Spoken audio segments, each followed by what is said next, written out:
Okay, so here we go with part 2 of the new compressor, and if you remember where we left off, I had the hose that came with it wasn't the right size adapter on the end, or didn't have an adapter, but it was definitely the wrong size for the airbrush.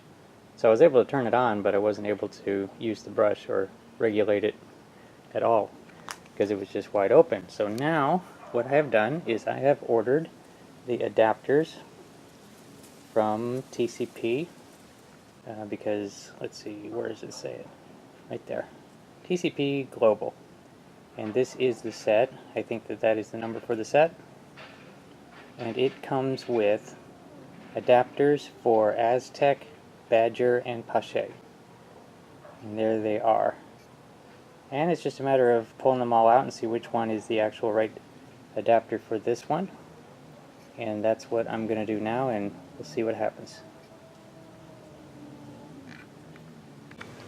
Okay, there we go. It was a perfect match. It was the larger of the three.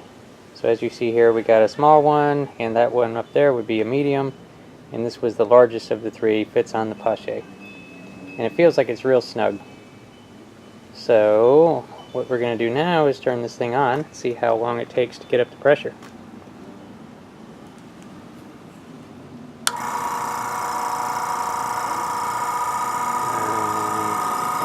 Okay, I'm going to come around to here. We're going to watch it.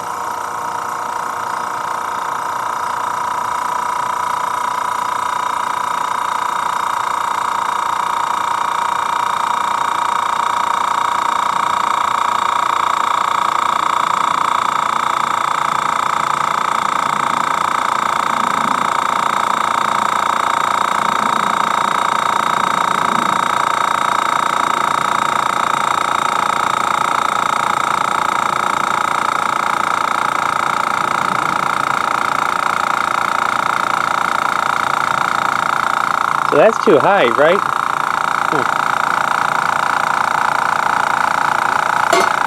There's all the pressure in the lines making it fall off of it.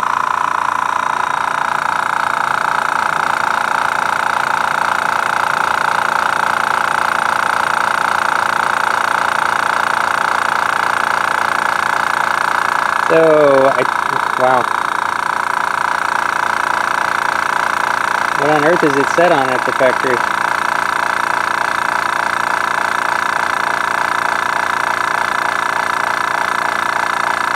No, that's too high.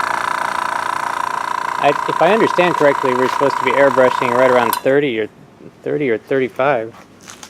Looks like it's set at the factory at 60. Whoa. Alright, let me go get this thing. Alright. Okay. I have got it, and we're going to see what 60 psi sounds like. I don't know.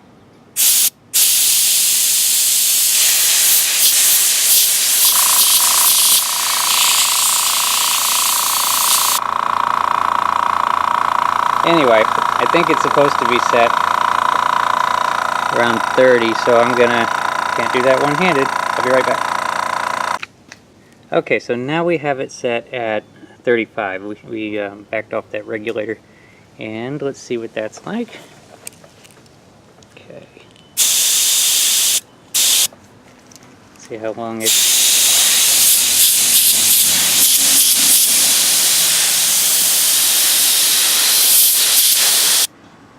You know, it's blowing for... There it goes. Just waiting to see when it kicks back on. But then, let's see if it can hold its pressure.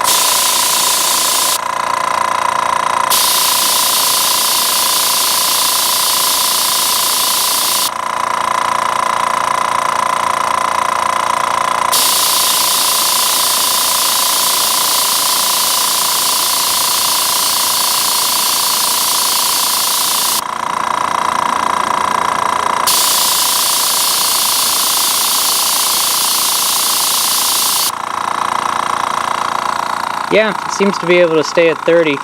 It may be able to stay higher, but I think that's what the advantage of the tank is, that it will stay at 30 psi, 30, 35, as long as you want to keep it there. So that's good, so that works.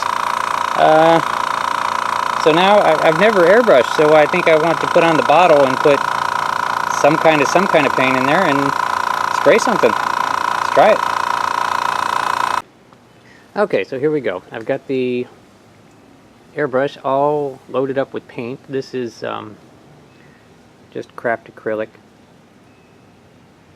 because I want to make sure this is easy cleanup, just in case I'm doing everything wrong. I don't want to ruin this thing.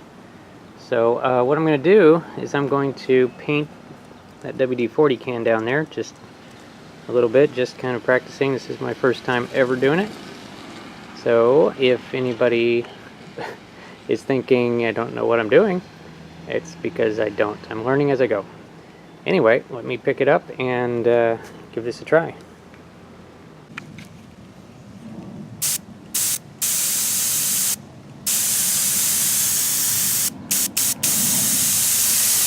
Nothing coming out.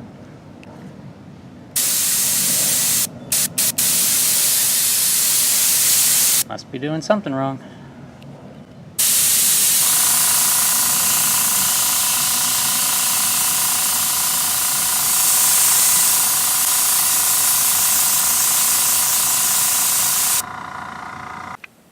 Okay, I figured it out. It was too thick. Yeah.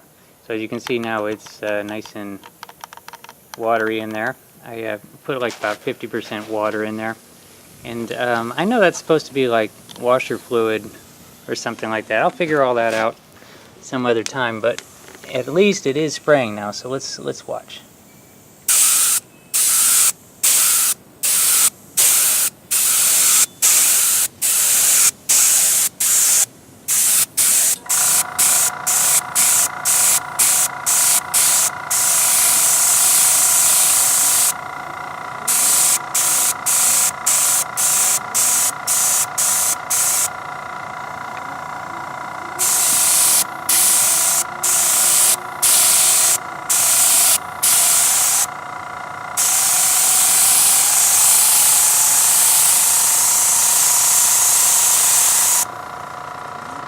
Now, I can also hear you saying that probably the worst thing to try to paint would be a WD-40 can because it's covered in oil.